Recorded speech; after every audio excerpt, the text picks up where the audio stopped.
మొన్న కష్టపడి చంద్రబాబు నాయుడు గారు అందరూ కూడా యంత్రాంగం అంతా కూడా వరదల్లో ఉంది. జగన్మోహన్ రెడ్డి అక్కడికి వచ్చేసి ముసవాడికి నిద్ర పట్టుకొచ్చాడు అన్నాడు. మాకు బీపీ రావాలా? ఎందుకులేండి, వద్దులండి. అసలే మీరు 164 సీట్లతో బలంగా ఉన్నారు. ఇప్పుడు మీకు బీపీ వస్తే ఏపీ వణికిద్ది.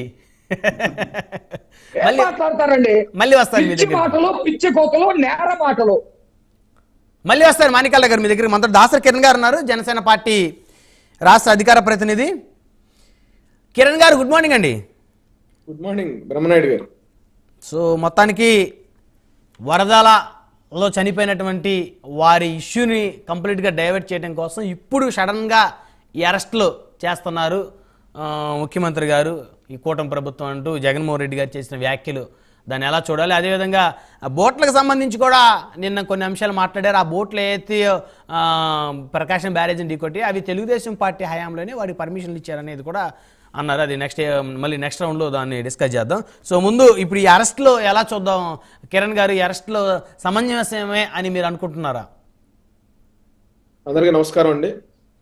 సార్ బ్రహ్మనాయుడు గారు, జగన్మోహన్ రెడ్డి గారి మాటలు, జగన్మోహన్ రెడ్డి గారి బాడీ లాంగ్వేజ్ గత సంవత్సర కాలం 2 సంవత్సరాల కాలంగా మీరు గమనిస్తే బహిరంగ సభల్లో పవన్ కళ్యాణ్ గారిని వ్యక్తిగతంగా విమర్శించిన దగ్గర నుంచి, చంద్రబాబు నాయుడు గారిని వ్యక్తిగతంగా విమర్శించిన దగ్గర నుంచి, నా వెంట్రుక కూడా ఎవరు పీకలేరు అని సవాలు వేస్తే ప్రజలు 11 ఇచ్చారు. అంటే సవాళ్లు వేస్తే ప్రజలు ఆదరించరండి. ప్రజలకి నిజంగా మనం మనసా వాచా కర్మణ వాళ్ళ అభివృద్ధి కోసం మనం తోడ్పడితే మనకు సీట్లు ఇస్తారు. గడిచిన 5 సంవత్సరాల్లో మేము అంత బలంగా ప్రజల కోసం పనిచేశాం కాబట్టి రోజున కూటమికి బలమైన మ్యాండేట్ ఇచ్చారు.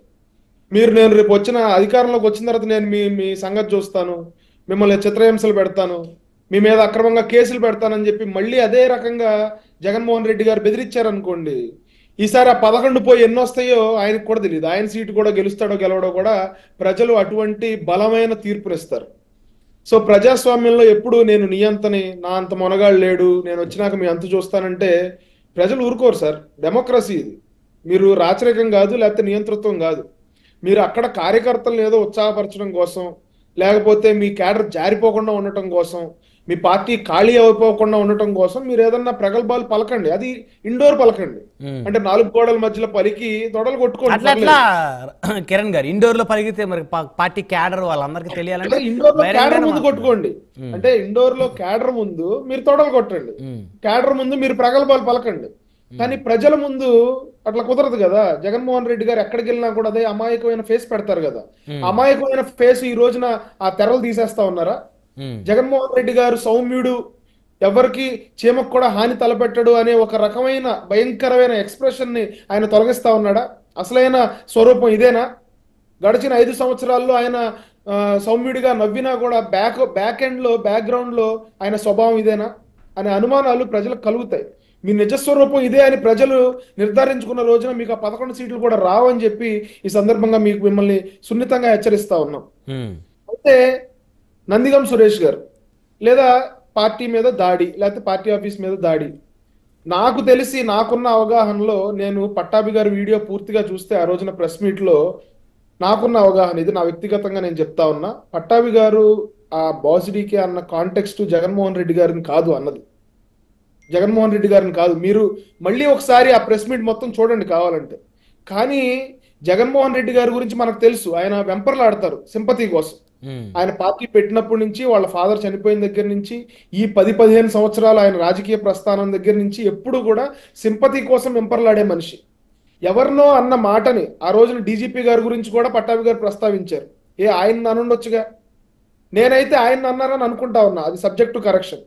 కానీ జగన్మోహన్ రెడ్డి గారు ఆ ఇష్యూలో ఆ మాట అన్నది నన్నే నన్నే నన్నే అని చెప్పి ఆయన ఒకసారి మేబీ ఒకవేళ నిజంగా ఆయన్నే అని ఉంటే టంగ్ స్లిప్ అయ్యి వచ్చుండొచ్చు. కానీ దాన్ని ఈయనకే ఆపాదించుకుని 1కి 10 సార్లు ఆయన అనని మాటని ఈయన ఆపాదించుకుని ఆ సింపతి కోసం ఏదైతే ట్రై చేశారో ప్రజలు ఎవరు నమ్మల. ఈ రోజున మళ్ళీ కార్యకర్తలను అక్కడ రెచ్చగొట్టడం కోసం ఈయన మాట చెప్పి, మీరు చూడండి ఆయన ఒక 10 సెకండ్లు పాజ్ ఇచ్చారు.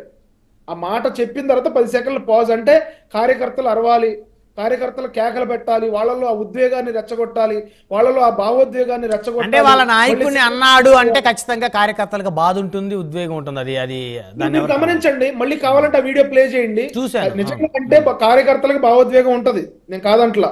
పవన్ కళ్యాణ్ గారిని అనని మాటలు, అనకూడని మాటలు వైఎస్ఆర్సీపీ వాళ్ళు అంటే మాకు కడుపు మండలేదే. మాకు కడుపు మండినా అన్ని ఆపుకుని కూర్చున్నాం. పవన్ కళ్యాణ్ గారిని వైజాగ్ లో హోటల్లోంచి బయటికి రానివ్వకపోయినా, ఆయన రోడ్డు మీదే ఆపేసిన, చేతులు ఊపడానికి కూడా హోటల్ రూమ్ లోంచి అనుమతించకపోయినా మాకు కడుపు మండింది. కానీ మేము వెళ్ళి వైఎస్ఆర్సీపీ పార్టీ ఆఫీస్ మీద దాడి చేయలేదే. పవన్ కళ్యాణ్ గారి కుటుంబ సభ్యుల్ని వ్యక్తిగతంగా విమర్శించి బూతులు తిట్టి వాళ్ళ పిల్లల మీద దాడి చేస్తామని బెదిరించినా కూడా మాకు కడుపు మండింది. కానీ మేము కేసులు పెట్టడానికి ప్రయత్నం చేశాం తప్ప వైఎస్ఆర్సీపీ ఆఫీసుల మీద, జగన్మోహన్ రెడ్డి గారి తాడేపల్లి ప్యాలెస్ మీద మేము దాడి చేయలే.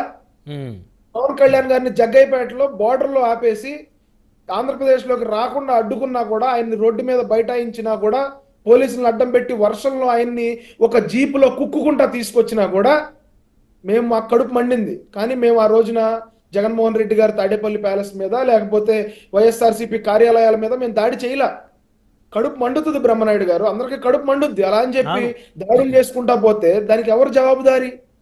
ఆ రోజున టీడీపీ ఆఫీస్ మీద ఇరుపక్షాలు దాడులు చేసుకున్నాయంట. జగన్మోహన్ రెడ్డి గారు ఎంత డ్రామాటిక్ గా చెప్తున్నారో చూసారా నిన్న. ఇరుపక్షాలు అంటే వీళ్ళెళ్ళి దాడి చేశారు వాళ్ళ పార్టీ ఆఫీస్ మీద, ఇరుపక్షాలు దాడులు చేసుకుంటుంటే అంట కొద్దో గొప్ప అద్దాలు పగులుండొచ్చంట. ఏంటది? బాధ్యతాయుతమైన ఒక మాజీ ముఖ్యమంత్రి హోదాలో ఉండి ఈ రోజున ఒక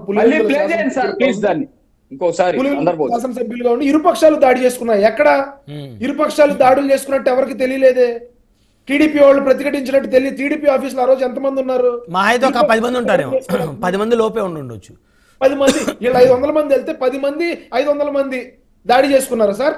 దాన్ని దాడి అంటే ఇరుపక్షాలు దాడి చేసుకున్నారంటారా? అది రమేష్ గారు చెప్పాలి. మళ్ళీ ఇప్పుడు నేను చెప్తే రమేష్ గారు బాధపడతా ఉన్నారు, రమేష్ గారు చెప్పాలి. బాధ్యతాయుతమైన ప్రజాస్వామ్యంలో ప్రజల పక్షాన మాట్లాడుతా ఉన్నప్పుడు, మీ కార్యకర్తలు వెనకేసుకు వస్తున్నప్పుడు మీరు దానికి తగ్గట్టు మాట్లాడాలి. మీరు తిమ్మిని బమ్మిని చేసి ఏదో మసిపూసి మారేడుగా చేసి ఇరుపక్షాలు దాడులు చేసుకున్నారు, కడుపు మండితే దాడులు చేస్తారు, తలకాయలు పగలు కొడతారు, కడుపు మండింది కాబట్టి. ఇంకా నయ్యం, కడుపు మండింది కాబట్టి మా బాబాయ్ నాడు ఎవడో గొడ్డలతో నరికాడు, మాకు కడుపు మండింది కాబట్టి మేము దాన్ని గుండెపోటని చిత్రీకరించాము, ఇట్లా చెప్పలా. ఇంకా హాస్యాస్పదంగా ఉండేది. అందరూ రమేష్ గారు మాట్లాడుతూ ఉన్నారు, మీరేదో అవినాష్ గురించి మాట్లాడినప్పుడు అప్పిరెడ్డి గారు అన్ని సంపాదించుకున్నారని చెప్పలేదని ఆయన ఫీల్ అవుతున్నారు. అప్పిరెడ్డి గారు కూడా లక్షలు సంపాదించారు, కోట్లు సంపాదించారు. మీరు నేను మాట్లాడిన తర్వాత మాట్లాడారు రమేష్ గారు. మీరు బ్రహ్మనాయుడు గారు మీరు ఇందాక ఒకేసారి చెప్పాల్సింది 2 కోట్లు సంపాదించుకున్నారని. మీరు అవినాష్ గారి గురించి చెప్పారు, అప్పిరెడ్డి గారి గురించి చెప్పలేదు కాబట్టి రమేష్ గారు ఫీల్ అయినట్టున్నారు. తర్వాత మీరు అప్పిరెడ్డి గారు కూడా కోట్లు సంపాదించుకున్నారు అనేపాటికి ఆయన సాటిస్ఫై అయ్యారు.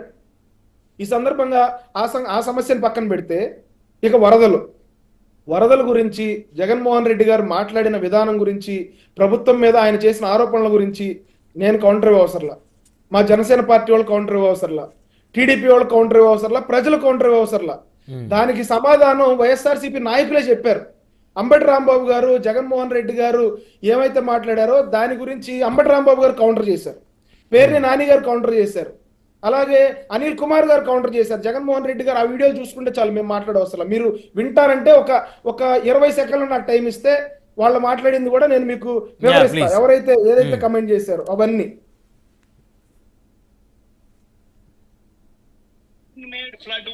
కృష్ణానదికి వరదలు సృష్టించారు, ఏంటి నాకు అర్థం కాదు. మేడ్ ఫ్లడ్ వల్ల జరిగిన ఘటన ఇది. కృష్ణానదికి వరదలు సృష్టించటం ఒక ప్రభుత్వం వలన, ఒక మనిషి వలన, ఒక వ్యవస్థ వలన సాధ్యపడుతుందా? నాకు, మేధావులకి, ప్రజలకి అర్థమయ్యేది ఒకటే, ఏదో సింపతి పొందాలనేటువంటి తాపత్రయం. పాప ఆయన ఓడిపోయిన దగ్గర నుంచి ఆయన మాటలు మనం పరిశీలిస్తే ఏదో ఒక విధంగా ప్రజల దగ్గర నుంచి సింపతి పొందాలి. ఇది ఆరోగ్యకరమైన రాజకీయాలు చేసే పద్ధతి కాదని మనం చేస్తాం. రైట్. ఇప్పుడు రాంబాబు గారు ఇది ఎప్పుడో పాత వీడియో లాగా కనిపిస్తుంది.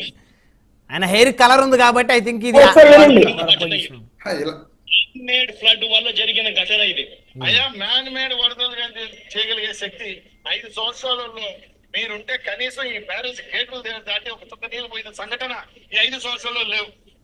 ఈ రోజు పైనుంచి వస్తున్న వరదల్ని కూడా ఆయన బాధపడిపోతున్నాడు, తట్టుకోలేకున్నాడు, కడుపు మండి రగలుతుంది అతనికి పాపం. ఒక పక్క రైట్. బ్రహ్మనాయుడు గారు సో ప్రతిపక్ష హోదా లేదు, 151 సీట్లలో 11 పడిపోయినాయి, పార్టీలోంచి నాయకులు జారిపోతున్నారు, ఉన్నోళ్ళంతా జైలుకు పోతున్నారు.